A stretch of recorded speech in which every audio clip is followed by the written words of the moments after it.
Welcome back, guys, to my YouTube channel. My name is Lubanzi Tlavati, and right now, the prodigal YouTube son has returned. And to explain my absence and inconsistency, as you would see, we were shooting our first short film with my group 1. It took 2 days to shoot and 4 days to edit. So which is why I haven't been, consistent in terms of YouTube. Also, we've been writing tests as well, so it's been practicals and tests back to back. So it's just been school. So YouTube, my side hustle, had to be on pause for a bit. But then, the boy's back, and the talk of the past month or so has been Squid Game. And it would have been an injustice if your boy never gave y'all his thoughts and opinions on the show.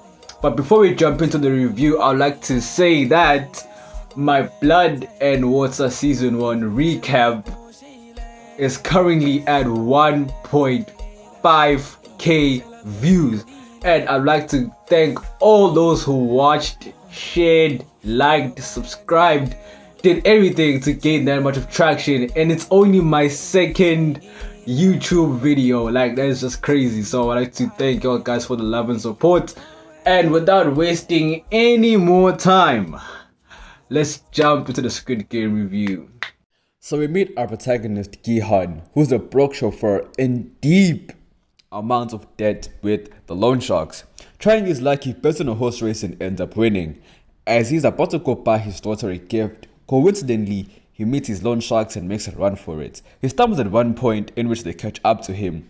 He now decides now's the time to negotiate, as the money that he won from the horse race is no longer with him due to the woman he stumbled over while making the run for it. The loan sharks tell him that if he doesn't pay up within the next month, he'll have to pay with his very own kidneys.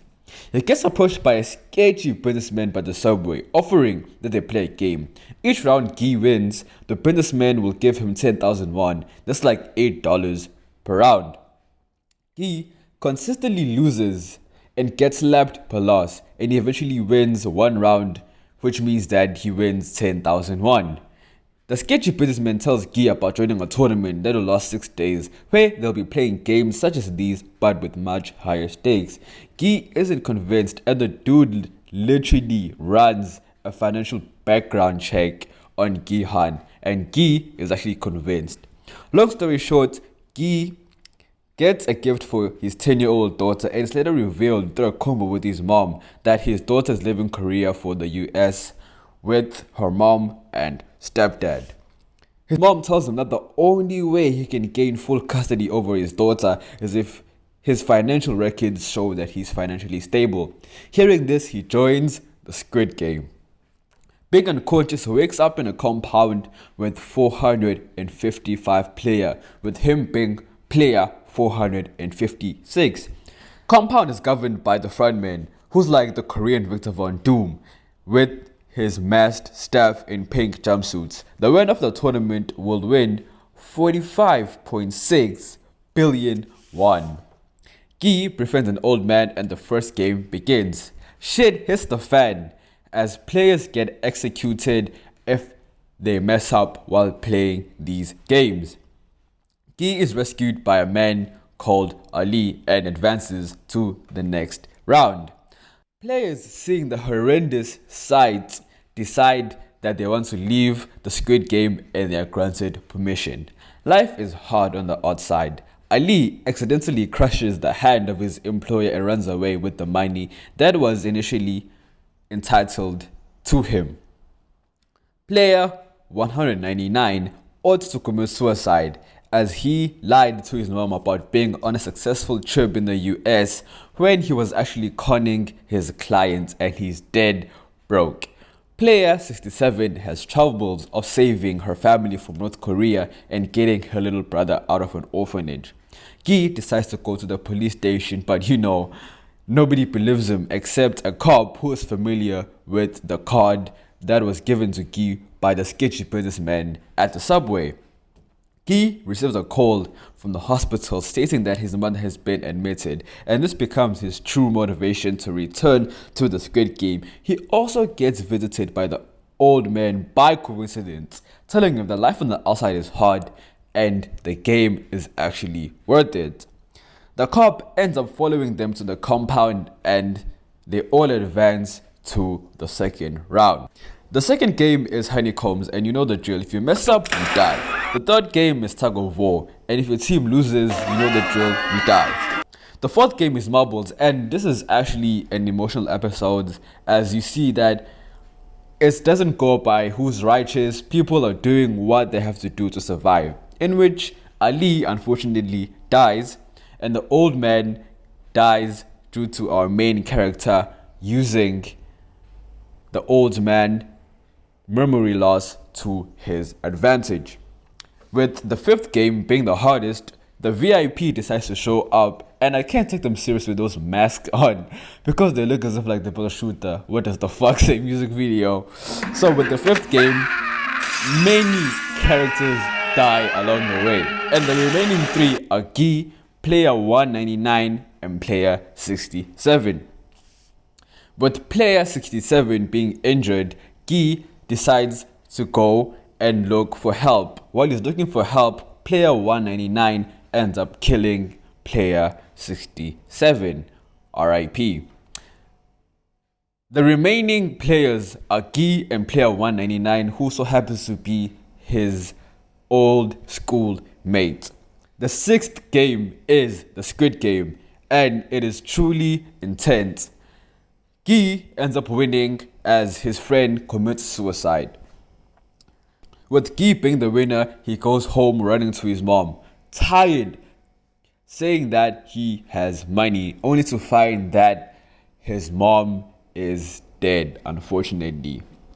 1 year later, and Guy hasn't touched the 45.6 billion won and gets an invite to a building only to find out that the old man is alive, and it is revealed that he is the mastermind behind the Squid Game.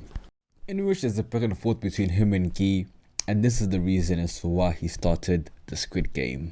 돈이 너무 많으면은 아무리 뭘 사고 먹고 마셔도 결국 다 시시해져 버려. 언제부터인가 내 고객들이 하나 둘씩 나한테 그러는 거야. 살면서 더 이상 즐거운 게 없다고. 그래서 다들 모여서 고민을 좀 해봤지. 뭘 하면은 좀 재미가 있을까? Oh, brother, this guy stinks! I mean, really, is that the reason that you started the Squid Game? Just because you and your clients were quote-unquote bored and wanted to have fun? Like, imagine if somebody like Thanos were to just wipe out half of the existence in the universe just because he was bored. I mean, it will pretty much tarnish the build-up of the MCU towards him being the main reveal as the bad guy, which is exactly what Squid Game did. I mean, we spent 8 episodes thinking the front man pretty much runs the entire Squid Game, only to find out that it's the old man, and when it's time for him to confess, he gives like a bullshit reason as to why. I mean, it's like when Itachi told Sasuke that the reason why he killed his entire clan was because he wanted to test the limits of his power. I mean, which wasn't true, but when you first hear the reasoning behind it, you're like, damn, Itachi's really a douchebag. Which is the same thing with Umatala. It's imagine getting killed just because rich people were just bored, and then you were just like a piece on a chessboard, and then they were just toying with you the entire time. I mean, that reasoning killed the entire show for me. I mean, I don't like how they dished the subplot, which is the brother and detective story, you know, because he makes it to the compound, and then, you know, while the others are busy playing the Squid Game, he's busy playing Among Us, and it's revealed that his brother is actually the front man. But then when he asks him why is he a part of it or runs it, his brother shoots him dead. and that's pretty much it. Which I don't think he shot him dead, because if he wanted to shoot him dead, he'll shot him in the head, like how he shot one of his co-workers before. So I just think that just saving for a second season, which is honestly unnecessary for me. I feel like they should have just added more episodes to season 1 than to just save it for season 2. One thing that killed the show for me was the ending. We knew that Guy joined the Squid Game to gain custody over his daughter and later on to pay for his mother's medical bills. His mom unfortunately passed on, and now he has a chance to reunite with his daughter, but then he chooses revenge over family and turns around. Why? I mean, Big Sean said it better. I got my family out the dark and out of debt, from laying my life on the line and taking risks. Probably why I relate so fucking hard to that Squid Game shit. Except I would've got on the plane at the end, cause I know that family comes first, especially over revenge. You only get this type of reach when you overextend. Now, what I loved about the Squid Game was the cinematography. As a video tech and screen art student, like, I was really like blown by the editing, the color grading, the scenery. Like, Netflix really put a budget into this, because if you watch the behind the scenes, you'd see that it's not CGI. The playgrounds that they're acting in, the red light, green light, that was all hand built. It was not CGI. So that showed to me like a really, really high level of commitment. Now, although I wasn't a big fan of the characters, but some characters did stand out from the others. Like, one of my favorite characters would have to be Player 67. Like, her character development is amazing. You know, she starts out as a pocket picker, and then as the show goes on, you understand why she's doing what she's doing. She's trying to, you know, rescue her family from North Korea and her little brother out of an orphanage. So it's brought into deeper context during the marble game when she's having a convo with that other player, and then you get to see the human behind her stone cold aura, you know, that leave me alone type of, you know. So so when that player sacrifices herself for Player 67's life, you get to see the compassion, and then when you see her bleed out after the glass game, you'd want her to survive. You wanted to thrive and win the Squid Game over Guy. So when Player 218 kills her, we feel betrayed as the audience, as she never gets to see her little brother or family ever again, even though Guy ends up taking him, as in her little brother, in and finding a guardian for him. It's a bittersweet moment because she never gets to see that come into fruition in person, you know, because when she died, she was bleeding, hopeless, in a weakened state.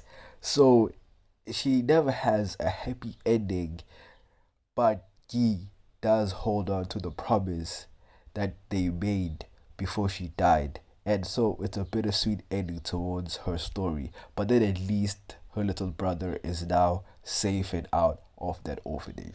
And there you have it, guys, my thoughts and opinions on the Squid Game. And from now on, when it comes to series, I'll start rating them. And with Squid Game, I would give the show a strong or a light 3 out of 5. It wasn't really that, oh my god, it's so grand, defining and original. Yeah, well, it hooked you to like the wanting to know like how the games work and whatnot, but in terms of like the motivations behind why the games exist, it's just like 2D. Like, I'm not, it kind of killed the answer to the questions that I had about it. And with him like turning back, I mean, it's like, why? Just get on the plane and go to your family, man. There's no need to milk a season 2 out of it, Netflix. But nonetheless, guys, it's your boy Lobanzi Tlabati, and thank you for tuning in. If you liked the video, make sure to like, comment, share, subscribe. And until then, it's your boy. Peace.